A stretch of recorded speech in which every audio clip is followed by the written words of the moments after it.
Hi, today we're going to be having a look at a few gadgets that I use with Charlotte.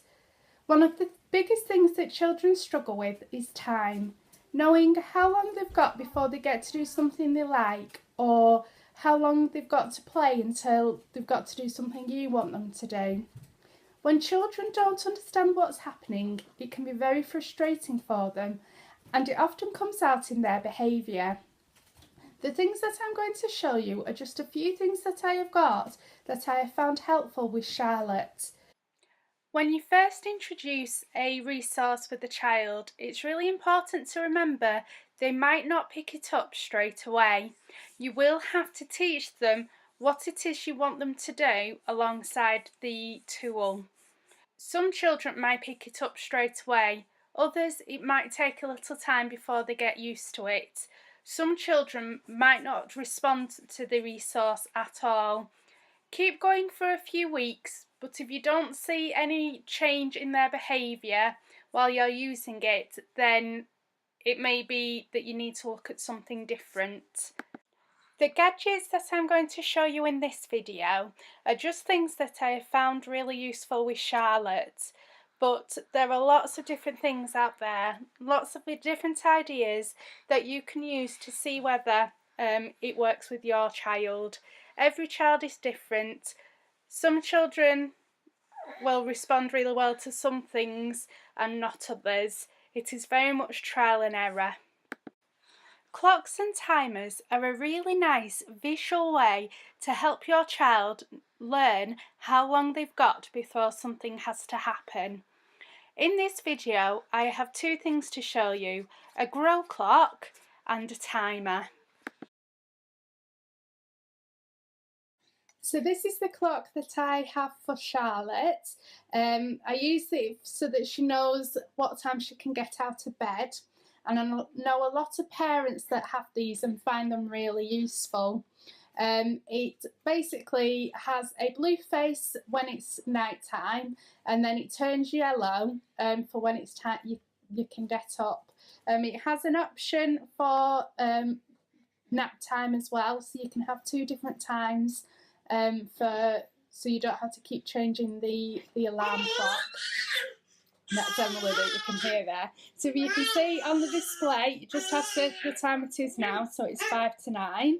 If you press the arrow, this is for setting the alarm clock for night time. It's got a little star flashing. You can see the nice sun face, that's for waking up. It also has an option for the nap time, which is the sun. And then it has the settings. So you've got a clock for setting the time, a star for setting the night time, the sun for setting the nap time. You have an alarm function. I don't use this with Charlotte because if she sleeps in, I'd rather she slept in rather than being woken up at a set time with the alarm. It also has a little light button that you can change the brightness of the screen. So I have just set the nap time for 9 o'clock so that you can see it changing colour. So just got a couple of minutes before it goes to, it'll change. So if I just set it, so I'll just press the sun. So you just literally get it on the right icon, and then you just press enter, and then the sun will disappear and it will go to sleep. And then you get a star, and that's for it's night time. And then you get these little stars on the outside, and as you get closer and closer to the time, the stars start to disappear. So I hold that and then you can see it.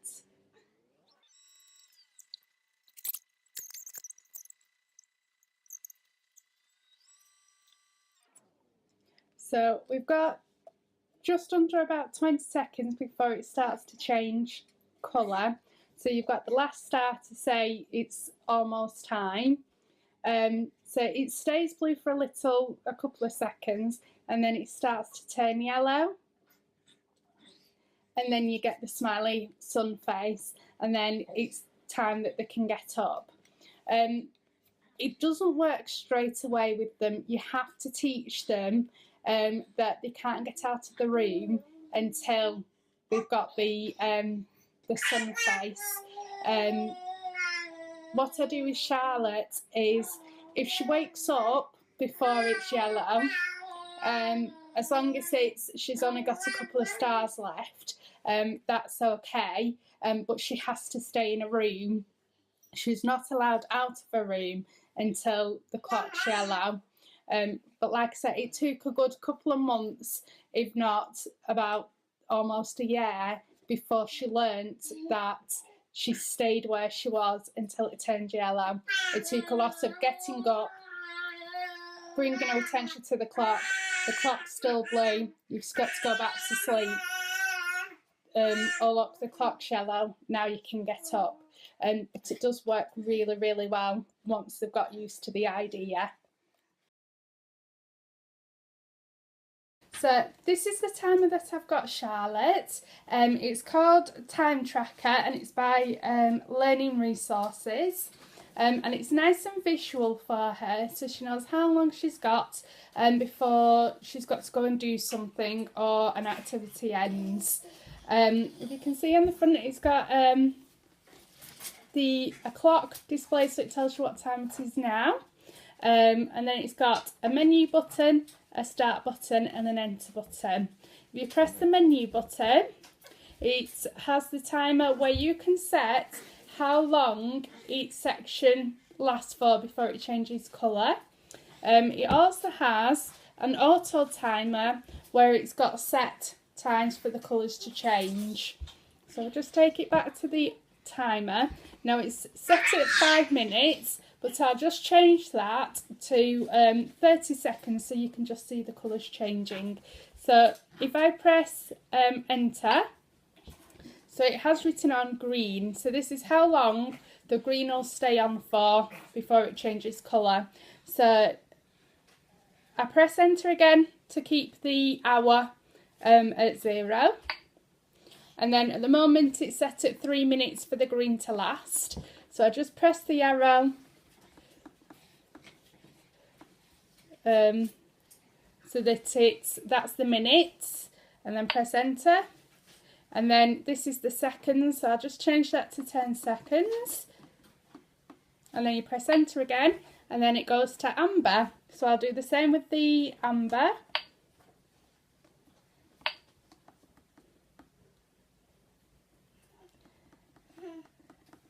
Put it down to 10 seconds, and then the same for the red. I'll put that one down for 10 seconds, and then you can see how it works. So press enter, and then so it tells you how long the timer lasts for.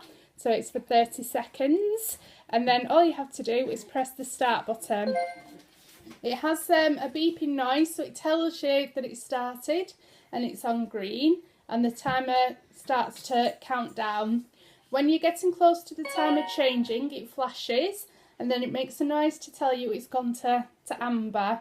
So very often I have this downstairs while Charlotte's upstairs, but she can still hear it. The red has a different tone, and then it beeps to say it's finishing, so you'll hear it in a second, and it flashes as well. So that's the beeping noise to tell you the activity's finished, and then you know that you've run out of time. I do find this really, really useful for Charlotte. It's one of the best things I've bought her. Reward charts are a really nice motivational way to help your child visualise their good behaviour and allows you to reinforce that behaviour. There are lots of different reward charts. It doesn't necessarily have to be sticking a sticker on a piece of paper. It could be filling up a jar or building a tower.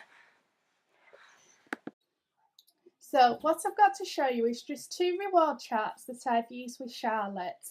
Now the first one is just something that I found at our local garden centre. I gave it to Charlotte for her Christmas present. It comes with magnetic strips that just stick onto the board. You have the different activities. It comes with set activities, but it also comes with blank ones that you can add your own activity. It comes with different coloured stars that they collect when they do something you want them to do. And it comes with 7 sections, so if they get to the end of the 7, so that could be a star each day, or just 7 times that they've done it, then they get their reward. It's folded up, so you can store all your stars and activities inside, and it comes with a handy little string so you can hang it up. Now, this hasn't been that effective with Charlotte. She's responded to it a little bit, but it's become more of a game where she just likes putting stars on it rather than actually doing the things that I wanted to do. The one thing that I found really useful with Charlotte is the one that I've made myself. It's just a piece of paper that I've laminated and then stuck Velcro on the top. And then I just printed out, cut out, and then laminated a couple of squares. Now, Charlotte picked the colour. She wanted pink and purple. So pink is when she hasn't done something, and purple is when she has done something. And then I just put a little bit of string up at the top. I made this when I was struggling to get Charlotte ready out of the door in time to go and do things. So she got a pink square if I was ready before her, and a purple square if she was ready before me. And I simply do it if she's got more purple squares at the end of the week. She gets a treat. If there are more pink squares, then she doesn't get a treat. That has worked really, really well with Charlotte, to the point where we don't need to use this for her getting ready. What I use it for now is for her to go to bed on time. So we used to have a safety gate on her bedroom door. She can now get out of the safety gate. So we use it just to get her to stay in bed at night time. And again, it works really well with that. Timetables are useful to help your child see what it is that they've got to do during the day. It can be a timetable for the whole day, it can be a timetable for part of the day, or for a particular activity.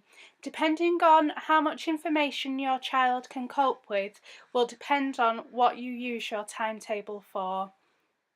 So, what I've got here is a visual timetable. Now, this particular one is for doing some activities, but if it was for the day, I would have it up on the wall or the door, somewhere accessible for the child to get to.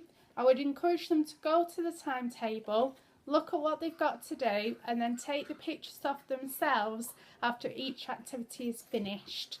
I would make it portable as well, so that if I was going out, I could take the timetable with me. So, like I said, this is for doing some activities. At the start of the session, I would draw their attention to the timetable. I'd say, first we're doing where, then a memory game, then bricks, then bubbles, and then a sticker. And then after each activity, I would get them to take the pictures off. By getting them to take the pictures off, you're giving them control of the timetable, and then eventually they'll be able to do it without any adult support. So after each activity, they take off the pictures, and then once they've had the sticker, you can say, right, session's finished. Working foreboards are a motivational tool that you can use with your child during an activity. It allows your child to see how long they've got to do an activity for before they get a reward. Okay, so I've got Charlotte with me today, and she's going to help show us how to use a working foreboard. Now, on my working foreboard, I've just got a couple of things to help with good working. We've got good, listening, good, looking. And good. So we need to do all those 3 things, okay, while we're playing the activity. Now I've already asked Charlotte, and she's decided, pass it over here please, she's decided that we're going to work for the pop-up pirate game. So that goes in the middle of your board so that they can see what it is that they're doing the work for, to keep them motivated. Now Charlotte really likes Frozen, so it's just a little extra motivator. I've got Frozen pictures to put on the working for board. Now it's up to you how many pictures they've got to collect to get their reward, but we've got 4 cards that we're going to read, so she's got 4 pictures she's going to collect. You can do it where they've got to do a couple of turns and then get the reward, or you can do it immediate. They do it and then they get the picture. Okay, you ready? So we've got to like this, Mummy. Yeah. Can I take some off? In a minute. So what I like to do is just put the board somewhere where they can see, so it helps them to keep remembering what it is that they're working for. Always happy, Mummy. Yeah, are you ready? So we're going to read our words, and then I've got the picture at the back to see we've got it right. Are you ready? So let's put it together. Cat. Brilliant, well done, cat. You got it right. That was super duper. Can you take a picture? And then you pop it on your board. Well done. So now we've only got 1, 2, 3 more to get.